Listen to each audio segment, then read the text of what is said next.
Welcome to ఎల్జేసీ news TV 46 బులెటిన్ల ముందుగా headlines.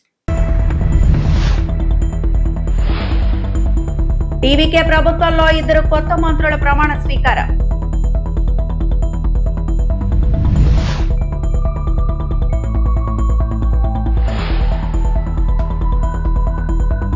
Party బలోపేతంపై Kadapa నేతలకు లోకేష్ దిశానిర్దేశం.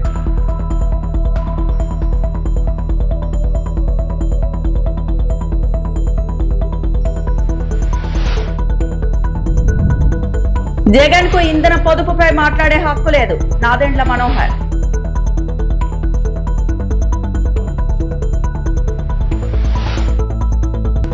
బండి సంజయ్ పేరు ఎఫ్ఐఆర్ లో ఎందుకు లేదు, ఆర్ఎస్ ప్రవీణ్ కుమార్.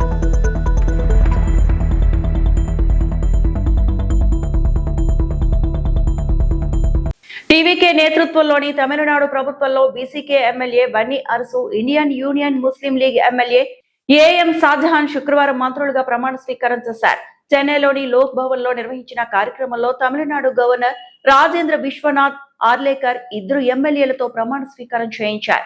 ఈ కార్యక్రమానికి పలువురు ప్రముఖ నేతలు, అధికారులు హాజరయ్యారు. తిండివనం నియోజకవర్గానికి ప్రాతినిధ్యం వహిస్తున్న వన్నీ అరసు, పాపనాశం ఎమ్మెల్యే ఏఎం షాజహాన్లను ముఖ్యమంత్రి జోసెఫ్ విజయ్ సిఫారసు మేరకు మంత్రివర్గంలోకి తీసుకున్నారు. రాష్ట్ర కేబినెట్ ను మరింత బలోపేతం చేసే దిశగా ఈ విస్తరణ చేపట్టినట్లు ప్రభుత్వం తెలిపింది.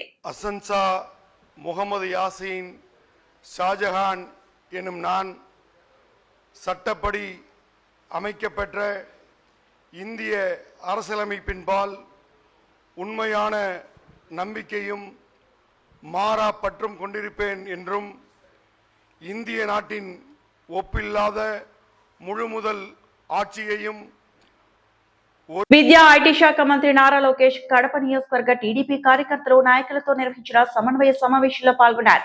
ఈ సందర్భంగా పార్టీ బలోపేతం, ప్రభుత్వ సంక్షేమ పథకాల అమలు, ప్రజా సమస్యల పరిష్కారంపై నేతలకు దిశానిర్దేశం చేశారు. కార్యకర్త అధినేత నా ఆలోచన నాకెందుకు వచ్చిందంటే, మనందరం చూసాం ప్రతిపక్షంలో మెడపై కత్తి పెట్టి తోట చంద్రయ్య చేత ఒక్కసారి వాళ్ళ నాయకుడికి జయగొట్టమని చెప్పారు. కానీ తోట చంద్ర ఏమన్నాడు? జై తెలుగుదేశం, జై చంద్రబాబు అని ప్రాణాలు కోల్పోయాడు. ఇట్లా ఎంతో మంది కార్యకర్తల త్యాగం ఉంది. కార్యకర్తలను గుర్తించేదానికి, వాళ్ళు నా గుండెల్లో పెట్టుకుని కాపాడుకునేదానికే కార్యకర్తనే మా అధినేత నేను ప్రకటిస్తాం జరిగింది. అందుకే ఇక్కడ ఉన్న మిమ్మల్ని అందరికీ పిలిపిస్తున్నా, వేదికమైన ఉన్న వాళ్ళందరూ కూడా పిలిపిస్తున్నా. కార్యకర్తలకు అందుబాటులో ఉండాలి, నిరంతరం కార్యకర్తల కోసం పనిచేయాలి. కేవలం సంక్షేమ అభివృద్ధి కాదు, కలయిక అవసరం, కూర్చుని మాట్లాడుకుంటూ అవసరం. మీరందరూ చూశారు గడిచిన 2 సంవత్సరాలు ఎన్ని ఆర్థిక ఇబ్బందులున్నా ఒక అద్భుతమైన సంక్షేమ అభివృద్ధి కార్యక్రమాలు మనం చేస్తున్నాం. ఇక్కడున్న అందరూ ఆలోచించాలి. చాలని 200 రూపాయల పెన్షన్ని 2000 రూపాయలు చేసింది ఎవరు? మన నాయకుడు చంద్రబాబు నాయుడు గారు. అదే పెన్షన్ని తిరిగి 4000 రూపాయలు తొలి సంతకంలో చేసింది కూడా మన ఎన్డీఏ ప్రభుత్వం. ఒక పెన్షన్ల కోసం ప్రభుత్వం సుమారుగా 35,000 కోట్ల రూపాయలు ప్రతి సంవత్సరం ఖర్చు పెడుతుంది. ఇంకో పక్కన తల్లికి వందనం, ఎన్నికల ముందల హామీ ఇచ్చాం. ఇంట్లో ఎంతమంది బిడ్డలుంటే అంతమంది బిడ్డలు తల్లికి వందనం ఇస్తాన్నాం. ఇచ్చిన హామీ మనం నిలబెట్టుకున్నాం. మహిళలు ఉచితంగా బస్సులో ప్రయాణించి హక్కు కూడా కల్పిస్తాన్నాం. స్త్రీ శక్తి కింద అది కూడా అందించాం. మత్స్యకారులకి మత్స్యకారుల సేవలో వాళ్ళు కూడా వేత నిషేధం సమయంలో డబ్బులు ఇస్తున్నాం. ఇప్పుడు ఏకంగా మా చేనేత సోదరులకి ఆనాడు నేను యువగలంలో ఇచ్చిన హామీ నిలబెట్టుకుంటాం కూడా జరిగింది. హ్యాండ్లూమ్ ఉంటే 200 యూనిట్లు కరెంట్ ఉచితంగా, పవర్ లూమ్ ఉంటే 500 యూనిట్లు ఉచితంగా కరెంట్ కూడా మన ప్రభుత్వం అందజేస్తుంది. ఇంతేకాదు, గత పాలకులు మూసేసిన అన్న క్యాంటీన్ని తిరిగి మనం మళ్ళీ తెరిపించాం. ఇట్లా అనేక సంక్షేమ కార్యక్రమాలు మనం చేసాం. ఇంకో పక్కన భారతదేశ చరిత్రలో ఎప్పుడు లేని విధంగా 150 రోజుల్లోనే 16,000 డిఎస్సి పోస్టులు భర్తీ చేసిన ఘనతతో కూడా మన ఎన్డీఏ ప్రభుత్వం. ప్రతిపక్షంలో ఉన్నవారు 200 కేసులు వేశారు, ఏమవులా. 6,000 కానిస్టేబుల్ పోస్టులు భర్తీ చేశాం. ఇప్పుడు ఏకంగా ఉగాది నాడు 10,000 ప్రభుత్వ ఉద్యోగాలతో జాబ్ క్యాలెండర్ కూడా విడుదల చేసిన ఘనత మన ఎన్డీఏ ప్రభుత్వానికి. ఇవన్నీ చెప్పుకోవాల్సిన అవసరం ఉంది. ఆనాడు మన హామీ ఇచ్చాం, ఒకే రాష్ట్రం ఒకే రాజధాని కానీ అభివృద్ధి వికేంద్రీకరణ. దానికి కట్టుబడి ఉన్నాం. రాయలసీమకు అనేక పరిశ్రమలు తీసుకొస్తున్నాం. ఇంకా తీసుకురావాల్సిన అవసరం చాలా చాలా ఉంది. క్యారియర్ ఏసీ ఎక్కడికి వచ్చింది? రాయలసీమ. ఎల్జీ ఎలక్ట్రానిక్స్ ఎక్కడికి వచ్చింది? రాయలసీమ. కియా ఎక్కడ వచ్చింది? రాయలసీమ. రాయల్ ఎన్ఫీల్డ్ ఎక్కడ వచ్చింది? రాయలసీమ. ఇప్పుడు సోలార్ మ్యానుఫ్యాక్చరింగ్ అంతా ఎక్కడికి వచ్చింది? రాయలసీమ. మర్చిపోయారా? మొన్నే శంకుస్థాపన చేసాం, మర్చిపోయారా? ఫైటర్ జెట్లు తయారు చేసే పరిశ్రమలు కూడా ఎక్కడ తీసుకొచ్చాం? పుట్టపర్తి, రాయలసీమకు తీసుకొచ్చాం. అద్భుతంగా పరిశ్రమలు తీసుకొస్తాం. ఇంకా తీసుకొస్తా స్వామి, అదే చెప్తున్నా. కడప కూడా తీసుకొస్తా స్వామి, నేను ఎందుకు వదిలిపెడతా? అన్ని ప్రాంతాలు అభివృద్ధి చేయాలి లక్ష్యంతో మేము ఉన్నాం. ఎందుకంటే పాదయాత్ర చేశా, యువకులు పడుతున్న కష్టాలు నేరుగా నేను చూసా. అందుకే ఆనాడు హామీ ఇచ్చా, యువగలం కింద 20 లక్షల ఉద్యోగాలు కల్పిస్తామని. అదే దిశగా మనం అడుగులేస్తాం కూడా జరుగుతుంది. ఇంకా కార్యకర్తలు వచ్చగల గత పాలకులు మన పైన పెట్టిన దొంగ కేసులన్నీ మేము ఎత్తేసాం. కొన్ని ఛార్జ్షీట్ అయి ట్రయల్లో ఉన్నాయి, అది కూడా మేము ఫాలోఅప్ చేసి ఈ సంవత్సరం ఆఖరికల్లా ఆ కేసులు కూడా తీసే బాధ్యత పార్టీ తీసుకుంటుంది. ఉండవల్లి నుంచి సచివాలయానికి కేవలం 5 కిలోమీటర్ల దూరానికే హెలికాప్టర్ ఉపయోగించిన జగన్ కు ఇంధన పొదుపు గురించి మాట్లాడే నైతిక హక్కు లేదని జనసేన పిఎస్సి చైర్మన్ రాష్ట్ర మంత్రి నాదెండ్ల మనోహర్ అన్నారు. తన పాలనలో ప్రత్యేక చాపర్ల కోసం 222 కోట్ల ప్రజాధనాన్ని ఖర్చు చేసిన జగన్ ఇప్పుడు ప్రజల మధ్య తిరుగుతూ తన కష్టార్జిత డబ్బుతో పర్యటనలు చేస్తున్న పవన్ కళ్యాణ్ గురించి మాట్లాడితే ప్రజలు క్షమించరని వ్యాఖ్యానించారు. రాజకీయ కోణంగా చూస్తే ఈరోజు మరొకసారి పవన్ కళ్యాణ్ గారి పైన జగన్మోహన్ రెడ్డి గారు విమర్శలు చేశారు. స్పెషల్ ఫ్లైట్ల గురించి, హెలికాప్టర్ల గురించి నాకైతే నిజంగా ఆశ్చర్యం కలిగిస్తుంది. ఎందుకంటే ప్రపంచంలో ఒక రికార్డ్ సృష్టించారు జగన్మోహన్ రెడ్డి గారు. ఎవరికి అటువంటి రికార్డు ఉండదు. ఉండవల్లి తన నివాసాన్ని నుంచి అమరావతికి 5 కిలోమీటర్ల దూరానికి హెలికాప్టర్ వాడిన మహానుభావుడు జగన్మోహన్ రెడ్డి. ఉండవల్లి నుంచి తెనాలికి ఒకరోజు కార్యక్రమానికి హెలికాప్టర్ వేసుకుని వచ్చారు. ఏ రోడ్డు మీద మీరు ప్రయాణించారు? ఆ రోడ్ల దుస్థితి ఏ విధంగా ఉండేది ఆ రోజుల్లో? 222 కోట్ల రూపాయలు ఈయన 5 సంవత్సరాల్లో స్పెషల్ ఫ్లైట్ల కోసం, హెలికాప్టర్ల కోసం వెచ్చించిన జగన్మోహన్ రెడ్డి గారు ఈరోజు ముఖ్యమంత్రి గారిని, ఉప ముఖ్యమంత్రి గారిని స్పెషల్ ఫ్లైట్లు వాడుతున్నారని చెప్తున్నారు. పవన్ కళ్యాణ్ గారు ఈ రోజు వరకు కూడా పార్టీ కార్యక్రమం అయితే పార్టీ వెచ్చిస్తుంది పవన్ కళ్యాణ్ గారి హెలికాప్టర్ కోసం. ఆయన వ్యక్తిగత కార్యక్రమాలు లేకపోతే సినిమా షూటింగ్ల కోసం కష్టపడి ఆయన సినిమాలో సంపాదించుకున్న డబ్బుల ద్వారా ఆయన బిల్లు కట్టుకుని ప్రయాణం చేస్తున్నారు తప్ప జగన్మోహన్ రెడ్డి గారి లాగా స్కాములు చేసో 1,000 కోట్లు సంపాదించుకున్నో ప్రైవేట్ ప్లేన్లు ఇక్కడి నుంచి లండన్కి, ఇక్కడి నుంచి డావోస్కి కాంట్రాక్టర్ల దగ్గర తీసుకున్నారు ఆ ప్లేన్లు, వాళ్ళని బెదిరించి. మరి ప్రభుత్వం ఎందుకు 222 కోట్ల రూపాయలు మీ మీద ఖర్చు పెట్టింది ప్రైవేట్ ప్లేన్ల కోసం? సమాధానం చెప్పాలి మీరు. పవన్ కళ్యాణ్ గారు ఖచ్చితంగా రాష్ట్రంలో పర్యటిస్తున్నప్పుడు ఆయనకున్న ఆదరణ, ట్రావెల్ చేసేటప్పుడు ఉన్న ఇబ్బందిని బేస్ చేసుకుని కొన్ని ఏర్పాట్లు చేసుకుంటూ ఉంటాం. అంతేగాని ఆయన ప్రయాణం చేశారు, ఆయన కోసం రెడీగా ఒక హెలికాప్టర్, ఒక ప్లేన్ ఉంటుందనేది ఆయన చెప్పడంలో ఏమాత్రం కూడా సబబు కాదు. అది మీరు గతంలో మీరు చేసిన కార్యక్రమాల్ని ప్రజలకి మరొకసారి గుర్తు చేస్తున్నాను. మీ ఇంటి నుంచి అమరావతి 5 కిలోమీటర్ల దూరానికి హెలికాప్టర్ వేసుకెళ్ళారు మీరు. అప్పుడు గుర్తు రాలేదా మీకు? ఎఫ్ఐఆర్ లో బండి సంజయ్ పేరు ఎందుకు లేదు? వాహనం సంజయ్ ఇంటికి వెళ్లినప్పుడు బాధితురాల్ని అనుమానించారని ఎఫ్ఐఆర్ లో పేర్కొన్నారు. నా కుమారుడు నా దగ్గరే ఉన్నాడు, అతను బెయిల్ పై లొంగిపోలేదని చెప్తున్నాడు. 20 ఏళ్ల జైలు శిక్ష పడిన నిందితుడిని 9 రోజుల పాటు కాపాడారని ఆరోపణలు వస్తుంటే నేరం రుజువైతే బండి సంజయ్ పేరు ఎఫ్ఐఆర్ లో ఎందుకు లేదని ప్రశ్నిస్తున్నా బీఆర్ఎస్ పార్టీ ప్రధాన కార్యదర్శి ఆర్ఎస్ ప్రవీణ్ కుమార్ అన్నారు. ఇక ఎఫ్ఐఆర్లో మీరు బండి భగీరథ్ అన్నారు, బాగుంది. తర్వాత అదర్స్లో బండి సంజయ్ పేరు ఎందుకు పెట్టడం లేదు? మరి ఆ మహిళ, ఆ మైనర్ బాలిక తల్లి చాలా క్లియర్గా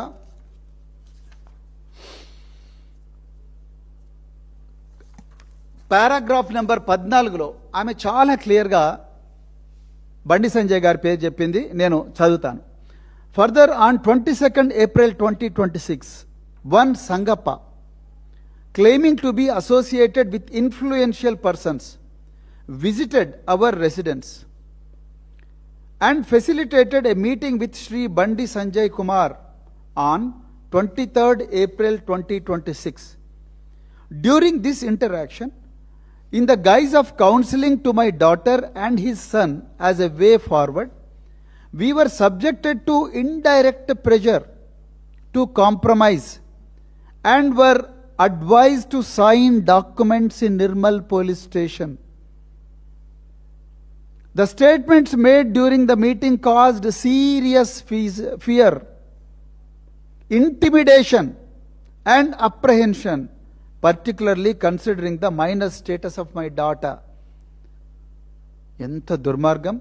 ఐటెం నంబర్ 14లో చాలా క్లియర్గా కేంద్ర హోంశాఖ సహాయ మంత్రి గారి ఇంటికి సంగప్ప అనే ఒక అధికార ప్రతినిధి మమ్మల్ని తీసుకొని పోతే మా బిడ్డ ముందరనే మీరు మా బిడ్డ క్యారెక్టర్ మీద కామెంట్ చేయడమే కాకుండా, ఆమె నాతో చెప్పింది, దీంతో పాటు నాతో కూడా చెప్పింది, క్యారెక్టర్ మీద అభాండాలు వేయడమే కాకుండా, నేను బీజేపీ అధ్యక్షుడి నుంచి తొలగించబడ్డ తర్వాత నా కోసం 8 మంది ఆత్మహత్యలు చేసుకున్నారంటే నా సంగతి మీకు తెలుసు కదా. సప్పుడు దాకా పోయి నిర్మల్ పోలీస్ స్టేషన్లో అక్కడ ఉంటుంది, అక్కడ పోయి సైన్లు పెట్టుర్రి, కాంప్రమైజ్ కండ్రి అని చెప్పి ఆయన చెప్పినట్టుగా తల్లి చెప్పింది. ఆమె దాదాపుగా అదే మాటలు ఇక్కడ చెప్పింది. అంతకన్నా ముందు తిరుపతిలో తుడా చైర్మన్ గా ఏడాది పూర్తి చేసుకున్న సందర్భంగా డాలస్ దివాకర్ రెడ్డి మీడియాతో మాట్లాడారు. తనపై నమ్మకం ఉంచి బాధ్యతలు అప్పగించిన సీఎం చంద్రబాబు, మంత్రి లోకేష్ కు కృతజ్ఞతలు తెలిపారు. గత 365 రోజులుగా తిరుపతి పట్టణాభివృద్ధి కోసం నిరంతరం పనిచేస్తామని చెప్పారు. మాస్టర్ ప్లాన్ అమలు, అనధికార లేఅవుట్లపై అవగాహన కార్యక్రమాలు చేపట్టి తుడా ఆదాయాన్ని పెంచినట్లు వెల్లడించారు. అప్పుల్లో ఉన్న తుడాను లాభాల దిశగా తీసుకెళ్లామని, ప్రస్తుతం తుడా ఖాతాలో 120 కోట్లు ఉన్నాయని తెలిపారు. ఎమ్మెల్యేల సహకారంతో తుడా పరిధిలోని అన్ని నియోజకవర్గాల్లో అభివృద్ధి పనులకు ప్రణాళికలు సిద్ధం చేస్తామని డాలస్ దివాకర్ రెడ్డి పేర్కొన్నారు. ప్రింట్ అండ్ ఎలక్ట్రానిక్ మీడియా మిత్రులందరికీ నా నమస్కారాలు. ఈరోజు నాకు చాలా సంతోషంగా ఉన్నది. కరెక్ట్గా ఈ రోజుకి నేను టుడా చైర్మన్గా బాధ్యతలు తీసుకొని కరెక్ట్గా 1 year అవుతుంది. సో ఈ 1 year మీ అందరి సహకారంతో నేను మంచిగా ఏమేమి చేశానని కూడా మీ ముందు చెప్పేదానికోసం మిమ్మల్ని ఇక్కడ ఇన్వైట్ చేయడం జరిగింది. మీడియా మిత్రులందరూ నాకు ఈ సంవత్సరం పాటు నాకు అందరూ బాగా సహకరించారు. మీ అందరూ సహకారం నాకు 100% లభించిన వల్లనే నేను ఈ 365 days కూడా అన్నింటిలో కూడా సక్సెస్ఫుల్గా చేయడం జరిగింది. ముఖ్యంగా నేను మరొకసారి మన రాష్ట్ర ముఖ్యమంత్రి శ్రీ నారా చంద్రబాబు నాయుడు గారికి, మా యువ నాయకుడు, మా భవిష్యత్తు నాయకుడు శ్రీ నారా లోకేష్ గారికి మరొకసారి నేను మనస్ఫూర్తిగా ధన్యవాదాలు చెప్తున్నాను. నాకన్నా ముందుగా ఎంతోమంది చైర్మన్లుగా టుడాలో ఉన్నారు. ఎక్స్ఎమ్మెల్యే మోహన్ గారు కావచ్చు, ఎన్వి ప్రసాద్ గారు కావచ్చు, కొలారాం గారు కావచ్చు, మేడసాని వెంకటరమణ కావచ్చు, ఇంకా ఇతర పార్టీల నుంచి కావచ్చు, అందరూ కూడా ఉన్నారు.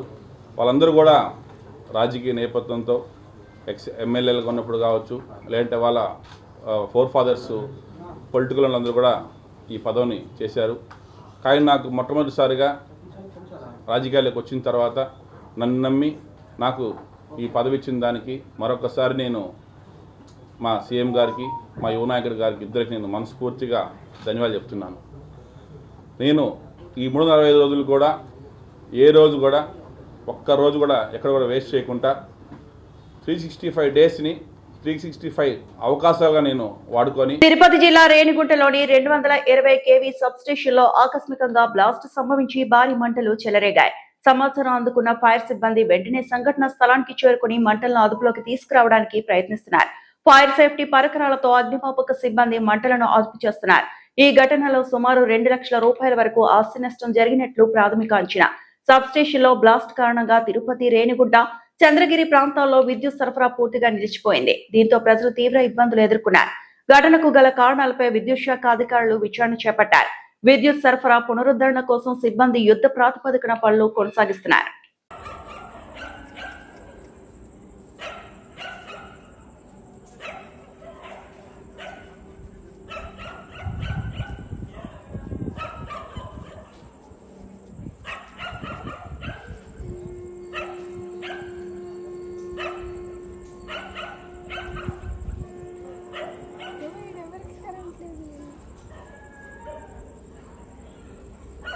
మెదక్ జిల్లా చిన్నశంకరంపేట మండలం మెదక్ చేకుంట రహదారిపై ధాన్యం కొనుగోలు కేంద్రాలకు రావడం లేదని రోడ్డుపై బైఠాయించిన మహిళలు, రైతులు. భారీగా నిలిచిపోయిన వాహనాలు. అంబాజీపేట ధాన్యం కొనుగోలు కేంద్రం నుండి ధాన్యం తరలించాలంటూ డిమాండ్ చేస్తూ అంబాజీపేట గ్రామ శివారు మెదక్ చేకుంట రహదారిపై రైతులు ధర్నా, రాస్తారోకో నిర్వహించారు. రైతులను సముదాయించి నచ్చజెప్పిన పోలీస్ సిబ్బంది.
చక్రపేట మండలం అమ్మాయిపేట గ్రామంలో నెల రోజుల నుంచి వడ్లెక్క నుంచి పోవడం లేదు.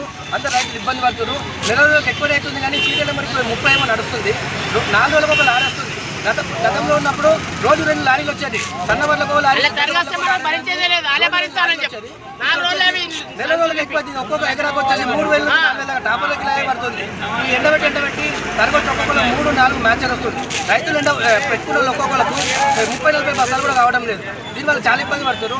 మధ్యలో అకాల వర్షాలు వచ్చి గాలులు వచ్చి రాత్రి తెలియదాకా ఇక్కడనే మేల్కొంటే రైతులందరూ ఇక్కడనే ఇబ్బంది పడుతున్నారు. చాలా ఇబ్బంది పడుతున్నారు. ఇంత ధర్నాలు చేసినా, ఎక్కడ పోయిన ధర్నాలు, రాస్తారోకో చేసిన ప్రభుత్వానికి ఇంత కూడా చీమ ఉంటున్నట్టు కూడా లేకుండా కనీసం స్పందన కూడా లేదు. మొన్న ఎంఆర్ఓ వచ్చేది ఇదే విధంగా ధర్నా చేస్తే రోజుకో లారీ పంపిస్తాను. ఇప్పటికీ లారీ ఈరోజు ఒక లారీ వచ్చింది అంతే. ఎంఆర్ఓ గారి వైపు నుంచి ఈరోజు ఒక లారీ వచ్చింది. 4 నెలలకు లారీ వస్తే రోజు 8 లారీలు పోవాలి. 2-3 రైతులు తప్ప అంతకంటే ఎక్కువ రైతులు పోతలేరు. చాలా మంది రైతులకు ఇబ్బంది కలుగుతుంది.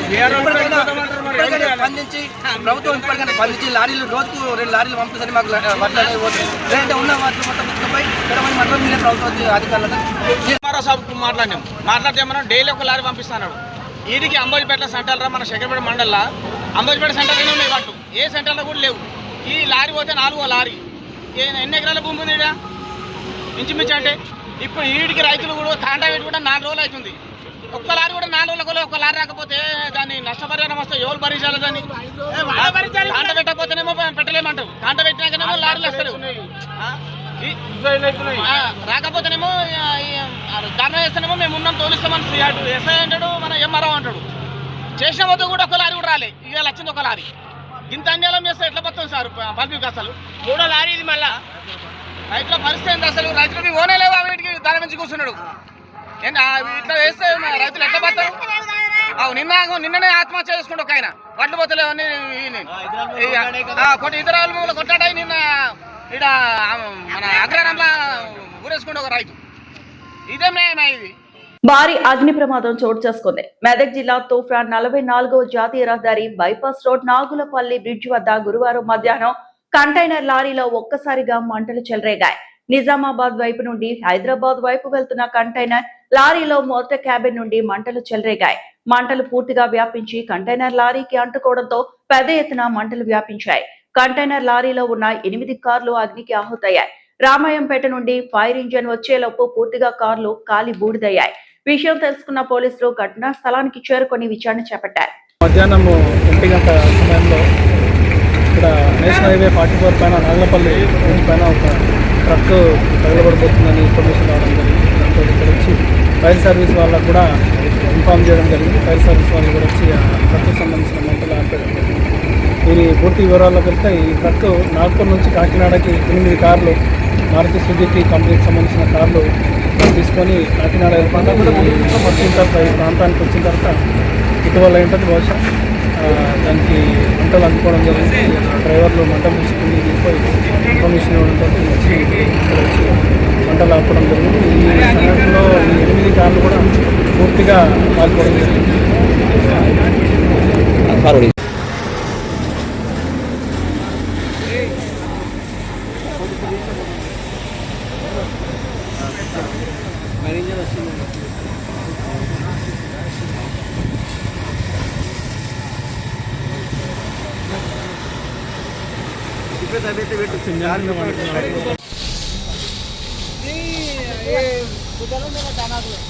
మాట్లాడుకోవాలి తన కొడతలేరు కానీ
మెదక్ జిల్లా వెల్దుర్తి మండలంలో రైతులకు ఎలాంటి ఇబ్బందులు కలగకుండా ధాన్యం దిగుమతి ప్రక్రియను వేగవంతం చేసేందుకు ప్రత్యేక ఏర్పాట్లు చేసినట్టు తహసీల్దార్ శ్రీనివాస్ ఆర్ఐ నర్సింగ్ యాదవ్ తెలిపారు.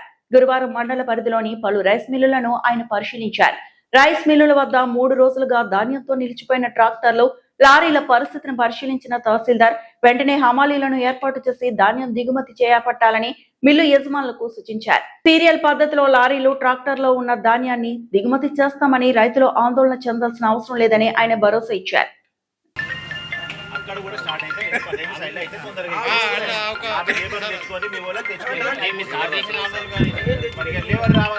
సంబంధించి ఇప్పుడు చెప్పండి. నేడు లక్ష్మీ రైస్ మిల్కు సంబంధించి ఐకేపీ గోడౌన్ తీసుకోవడం జరిగింది. దానిలో భాగంగా అన్ని ట్రాక్టర్స్ ఇక్కడ ఉన్నాయి. సీరియల్ ప్రకారం తీసుకోవాల్సిందిగా రైతులకు అందరూ చెప్పాను. మధ్యలో వస్తే మాత్రం ఎట్టి పరిస్థితుల్లో తీసుకునే లేదు. ఎందుకంటే 3 రోజుల నుంచి వెయిట్ చేస్తుంది కాబట్టి వాళ్ళకే ఫస్ట్ ప్రిఫరెన్స్ ఇవ్వవలసిందిగా తెలిపి రైతులు దీనికి సహకరించాల్సిందిగా కోరనండి.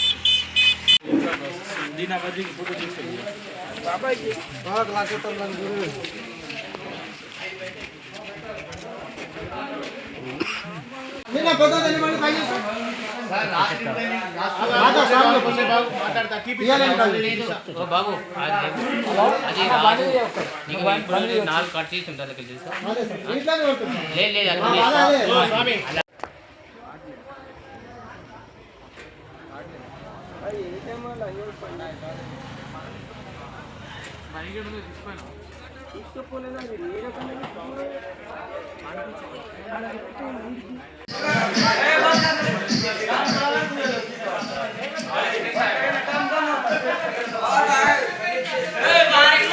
నర్సంపేట మున్సిపాలిటీ వరంగల్ జిల్లా ప్లాస్టిక్ ప్రత్యామ్నాయంగా బయో కవర్లు ఏర్పాటు. మున్సిపల్ చైర్పర్సన్ పెండం శ్రీ లక్ష్మీ రామానంద్ అన్నారు. ఏఎస్ఆర్ స్వచ్ఛంద సేవా సంస్థ ఆధ్వర్యంలో నర్సంపేట పట్టణంలోని మల్లంపల్లి రోడ్లో విమల టిఫిన్ సెంటర్లోని ఆరోగ్యానికి హాని చేయని బయో కవర్లను మున్సిపల్ చైర్పర్సన్ పెండం శ్రీ లక్ష్మీ రామానంద్ మరియు కమిషనర్ కాటం భాస్కర్ వారికి అందించారు. ఈ సందర్భంగా మున్సిపల్ చైర్పర్సన్ మాట్లాడుతూ అనంతరం మున్సిపల్ కమిషనర్ మాట్లాడారు. టిఫిన్ సెంటర్స్కి మల్లంపల్లి రోడ్లో ఉన్నటువంటి ఈ యొక్క విమల టిఫిన్ సెంటర్స్లో ఈ municipal chairperson madam Pendem Lakshmi Ramanand గారు, అలాగే కమిషనర్ శ్రీ భాస్కర్ సార్ ఇక్కడికి విచ్చేసారు. ఈ హోటల్కి ఈ యొక్క బయోడిగ్రేడబుల్ కవర్స్ వారికి ఈ హోటల్ యజమాని వారికి అందించడానికి విచ్చేశారు. వారికి ఈ యొక్క బయోడిగ్రేడబుల్ కవర్స్ మరియు sambar covers, packing covers chairperson madam Lakshmi Ramanand గారు వారికి అందజేస్తున్నారు. అలాగే కమిషనర్ భాస్కర్ సార్ కూడా అందరికీ అందుబాటులో ఉండే మేము హోటల్లో అందరూ కూడా సహకరించి హోటల్ యజమానులు కానీ నర్సంపేటలోని ప్రతి ఒక్క ప్రజలు కానీ ప్లాస్టిక్ రైట్ నర్సంపేటగా తీర్చిదిద్దాలంటే ఈ కవర్స్ వాడాలని ముఖ్యంగా ఈ బయోడిగ్రేడబుల్ కవర్స్ అనేటివి అందరికీ అందుబాటులో తీసుకురావడం జరిగింది. టిఫిన్ సెంటర్లలో కూడా వీటిని ఉపయోగిస్తున్నారు. ప్లాస్టిక్ వాడడం వల్ల వేడివేడి పదార్థాలు దానిలో పోయడం వల్ల అందులో ఉన్న హానికరకమైన అంటే క్యాన్సర్ కారకమైనవన్నీ కూడా ప్లాస్టిక్లో ఇదయ్యి అవి ప్రజలు తినడం వల్ల క్యాన్సర్ బారిన పడుతున్నారు. కాబట్టి ప్రజలందరూ కూడా వాళ్ళ ఆరోగ్యాలను దృష్టిలో పెట్టుకొని ఈ బయోడిగ్రేడబుల్ కవర్స్ను వాడాలని కోరుకుంటున్నారు. రామ్ చరణ్ హీరోగా బుచ్చిబాబు దర్శకత్వంలో రానున్న చిత్రం పెద్ది జూన్ 4న ప్రేక్షకుల ముందుకు రానుంది. ప్రచారంలో భాగంగా బుచ్చిబాబు, రామ్ చరణ్ కార్ డ్రైవ్ చేస్తూ ఇంటర్వ్యూ నిర్వహించారు. మీకు ఇష్టమైన ఎపిసోడ్ ఏది అని దర్శకుడు అడగ్గా ఢిల్లీ ఎపిసోడ్ చాలా బాగుంటుంది. సినిమాలో నాకు ఇష్టమైన పార్ట్ అదే. పెద్ది మొత్తంలో ఎక్కువ మలుపులు ఉండేది ఆ ఎపిసోడ్ లోనే కదా. ఉప్పెనలో ట్విస్ట్ కంటే 100 రెట్లు ఎక్కువ ఉంటుంది ఆ ఎపిసోడ్ అని చెప్పారు. నన్ను ఎవరు చూడలేదు ఆ మేకింగ్ వీడియో. చిరంజీవి గారి ముందు నువ్వు చూపించిన బైసెప్ ఓజీ పెద్ది అని కూడా అనౌన్స్ చేస్తున్నారు. హెల్త్ బాగుండాలి sir. Thank you sir. Sir నేను ఒక విషయం చెప్పాలి సార్. చెప్పండి సార్. నేను జిమ్ కి దిల్షునగర్ లో చదువుకున్నప్పుడు, ఎంబీఏ చదువుకున్నప్పటి నుంచి నేను జిమ్ కి డబ్బులు కట్టాను సార్. కానీ వెళ్ళడం రావడం ఎప్పుడు అంత సీరియస్ గా తీసుకోలేదు కదా సార్. మిమ్మల్ని చూసిన తర్వాత పెద్దిలో మీ డెడికేషన్ చూసిన తర్వాత నిజంగా చెప్తున్నా సార్, మీ డెడికేషన్ చూసిన తర్వాత అరే చరణ్ సార్కి అన్నీ ఉన్నాయి సరే, హెల్త్ కోసం సినిమా కోసం ఇంత కష్టపడుతున్నారు, మనకి ఏం పని ఉంది అసలు, మనం కష్టపడి రోజు ఎక్సర్సైజ్ 40 మినిట్స్ చేసుకుంటే బాగుంటుందండి రీల్స్ లోని దాంట్లో చూసినప్పుడు నాకు అంత అనుకున్నాను కానీ సార్ ఎన్నో రీల్స్ సేవ్ చేశాను సార్, కానీ అంత ఇంపాక్ట్ క్రియేట్ చేయలేదు. నేను జిమ్ కోసం నేను సేవ్ చేసిన రీల్స్ చూస్తే సార్ ఆ రీల్సే నాకు తెలిసి ఒక నెక్స్ట్ జన్మ కూడా సరిపోతుంది రీల్స్ సేవ్ చేశాను సార్. కానీ మిమ్మల్ని చూసిన తర్వాత డెడికేషన్ చూసిన తర్వాత రోజు 40 మినిట్స్ చేద్దారని మాత్రం చేస్తున్నా సార్. అసలు నువ్వు నన్ను పెట్టిన టార్చర్ కి ఆ బాడీలు రావడానికి, ఆ బాడీలు అన్ని రావడానికి ఒకటి క్రికెట్ బాడీ అడిగావు. క్రికెట్ సార్ అంటే క్రికెట్ బాడీ అంటే అసలు చాలా లీన్ గా మన తిలక్ వర్మ, హార్దిక్ పాండ్యా ఒక షర్ట్ వేస్తే ఎలా ఉంటుంది, ఇదే నాకు చెప్పింది నాకు నరేషన్ అప్పుడు. అదొక బాడీ అడిగావు. కొన్ని రోజుల తర్వాత మళ్ళీ సార్ క్రికెట్ బాడీలో కూడా మీరు ఊరోడు కొంచెం బండగా ఉండాలి. ట్రైబల్ వ్యక్తి ఎంత స్ట్రాంగ్ గా ఉంటాడో అది బాడీ బిల్డింగ్ చేస్తే వచ్చే స్ట్రెంత్ కాదు. అవును సార్. ఆడికి అలవాటుగా ఆ కొండల్లోని అట్లా తిరగడం వల్ల వచ్చిన బాడీ అన్నట్టు అదొకటి అడిగావు. అది అయిపోయిన తర్వాత సార్ మళ్ళీ సార్ కొన్ని రోజులు మళ్ళీ షూటింగ్ జరుగుతా ఉంటే సార్ ఏంటి సార్ నాకు ఆ లుక్ రావట్లేదు అంటావు. ఈ లుక్ షూట్ చేస్తే ఆ లుక్ ఎలా వస్తుంది? నాకు రెజ్లింగ్ లుక్, కుస్తీ లుక్ కావాలంటావు సార్. నిజంగా చెప్పాలంటే సార్ నాకు అడగడానికి కూడా భయం వేసేది సార్. అంటే ఏంటి టైం లైన్ కూడా ఎక్కువ లేదు సార్. అంటే ఇప్పుడు క్రికెట్ అయిపోయిన షూట్ అయిపోయినా కరెక్ట్గా 2 months 3 months మీరు మళ్ళీ మన షర్ట్ అయిపోద్దండి. అక్కడ షర్ట్ అయిపోతే మీ బాడీ తెలిసిపోద్దండి. మీరు అలా గ్రాడ్యువల్గా షర్ట్ని ఆ బాడీని అలా మెయింటైన్ చేస్తే కుస్తీ టైంకి మళ్ళీ ఓపెన్ చేయడం అదంతా కూడా చాలా కష్టపడ్డారు సార్. ఆ ఇన్స్పిరేషన్ తీసుకున్నాను నిజంగా. సుకుమార్ గారి బ్యాచ్ మీకు దండం పెట్టాలి సార్. మరి మా గురుగారు అంత కాదు సార్. నేను నువ్వా సార్? మీ గురుగారే ఇంకా బెటరే బాబు. బట్ నిజంగా ఇవన్నీ నేను చేసింది సుకుమార్ గారి అసిస్టెంట్ అనో లేకపోతే బుచ్చిబాబు ఉప్పెన తీసిన బుచ్చిబాబు కోసం కాదు. నేను నిజంగా చెప్పాను, I was in love with your script. నువ్వు రాసిన కథ ఆ సరస్వతి దేవి కోసం నేను ఎన్ని చేసినా ఈ సినిమాకి తక్కువే అనుకుని నువ్వు ఏం అడిగినా నేను చేశాను. సార్, అంత మళ్ళీ- అద్భుతంగా నువ్వు రాస్తావు నీ సబ్జెక్టు. ఆ సబ్జెక్ట్ కోసం ఆ సబ్జెక్ట్ చేయించుకుంది నాతో అనొచ్చు నేను, నువ్వు కాదు సార్. నువ్వు రాసిన సబ్జెక్ట్. అంటే సార్ థ్యాంక్ యూ సార్. కానీ అంటే మళ్ళీ ఇది అయిపోయిన తర్వాత ఇంకొక సెటప్ ఉంది సార్, మళ్ళీ దానికి బాడీ ఇచ్చారు. అదే సర్ప్రైజ్. Surprising sir. కానీ ఆ బాడీ ఇవ్వడం కానీ ఇది చాలా స్ట్రగుల్ సార్. అంటే మీ మూడ్ స్వింగ్స్ అన్ని అంటే అక్కడ నుండి మళ్ళీ మీరు మళ్ళీ కష్టపడి ఆ ఇసుకలో దిగాల, అబ్బా ఎండల్లో షూటింగ్ చాలా చాలా టఫ్ అయిపోయింది సార్. నన్ను మాత్రం క్షమించండి. నిజంగా మనస్ఫూర్తిగా చెప్తున్నాను, నాకు ఏ రోజు కష్టం ఎందుకు అనిపించలేదు అంటే I really enjoyed this process. నచ్చిన పని చేసేటప్పుడు శ్రమ తెలియదు అంటారు కదా, నాకైతే అలా అనిపించింది. బట్ ఇవాళ షూటింగ్ అయిపోయిన తర్వాత నాకు బాగా తెలుస్తుంది, ఎందుకంటే నొప్పులు ఎక్కడెక్కడి నుంచో నొప్పులు బయటకు పడుతున్నాయి. ఇది మా పాపను కూడా ఎత్తుకోవడానికి ఈ చెయ్య కొంచెం నొప్పేస్తుంది. రేపు ఎల్లుండో వెళ్ళి చిన్న ఎక్స్రే తీయాలి. అంటే ఆ కుస్తీలో చేయి పట్టి పట్టి పట్టి అది అదురు ఉంటుంది, అదిరి కొంచెం ఏదో అయింది దీనికి. మళ్ళీ మీకు చేతికి అది కుస్తీలో పట్టడం, ఆ పైల్వాన్స్ అందరం తిరగేయడం అట్లతో పాటుగా మళ్ళీ సార్ పైగా నువ్వు పెట్టింది ఆర్టిస్ట్ కాదు, నిజమైన పైల్వాన్స్ బతుమాలి బాబు నువ్వు యాక్టింగ్ చేయరా బాబు అని చెప్పడానికి వాళ్ళకి టర్న్ అవడం గట్రా రావట్లేదు సార్. సినిమా యాక్షన్ చెప్తే వాళ్ళు నిజంగా కుస్తీ నిజంగా పైల్వాన్ పట్టుకుంటున్నారు. పాపం సారీ సార్ అంటున్నారు మళ్ళీ. స్పోర్ట్స్ మ్యాన్ ఇన్స్టింక్ట్ ఉంటుంది కదా, స్పోర్ట్స్ మ్యాన్ స్పిరిట్, అది ఎంత మనం యాక్టింగ్ చేయరా అన్నా కూడా రాదు వాళ్ళకి. నాకే ఊపు వచ్చే ఒరిజినల్ గా వచ్చేసి మిమ్మల్ని మీ ఒక పైల్వాన్ అయితే పట్టుకొని వచ్చేసి టప్ అని మీ నెక్క దగ్గర పట్టుకొని అది ఎందుకు సార్ కుస్తీలో మీ కొన్న మీద అంత దెబ్బ తగిలింది అయితే నేనైతే పానిక్ అయిపోయాను సార్. నేను లేచి అదైతే చాలా అంటే దేవుడు ఉన్నాడు కాబట్టి జరిగింది సార్. కన్ను మీద అంటే నాకు చరణ్ చూసారు ఏం చేస్తారని భయం వేస్తుంది. సెకండ్ హాఫ్ మనం సినిమా రన్ త్రూ లో కదా తీసాం, సినిమా రన్ త్రూ లోనే మన షూటింగ్ కూడా సీనిక్ ఆర్డర్ లోనే తీసాం మన సినిమా. సో అది తీయడం వల్ల ఐ థింక్ నాకైతే చాలా చాలా హెల్ప్ అయింది మీరు అలా తీయడం వల్ల. ఒకటి మనందరికి ఇది జర్నీ ఆఫ్ పెద్ది కాబట్టి బిగినింగ్ టు ఎండ్ ఆ జర్నీ ప్రకారంగానే మనం తీయడం అనేది అందరికి ఆ మూడ్ లో రావడానికి అర్థమైంది. ఈ సీన్ ఎందుకు తీస్తున్నాం అందరికి అర్థమైంది, ఎందుకంటే దాని ముందు రోజే ఆ సీన్ తీసాం కాబట్టి. రన్ త్రూ లో వచ్చేసరికి మన సెకండ్ హాఫ్ అంతా మనం ఒకే టైం పీరియడ్ లో షూట్ చేసాం. సెకండ్ హాఫ్ అంటే ఏంటి, కల్మినేషన్ ఆఫ్ ఆల్ ద మీరు రాసిన స్టోరీ అంతా culmination. Heaviest action, heaviest emotion, heaviest song second half లోనే పెడతావు. సో అంత హెవీ వర్క్ మనకి లాస్ట్ 65 days లో మనం షూట్ చేసాం. నిజంగా దేవుడు లేకపోతే అంత హెవీ వర్క్, అన్ని కుస్తీ ఫైట్లు, క్లైమాక్స్ ఫైట్, క్లైమాక్స్ సాంగ్, ఇంకో సాంగ్ రే రారా, ఏమి మనకేం అవ్వకుండా మీకేం అవ్వకుండా నాకేం అవ్వకుండా జరిగింది. ఈ వార్తలు ఇంతటితో సమాప్తం.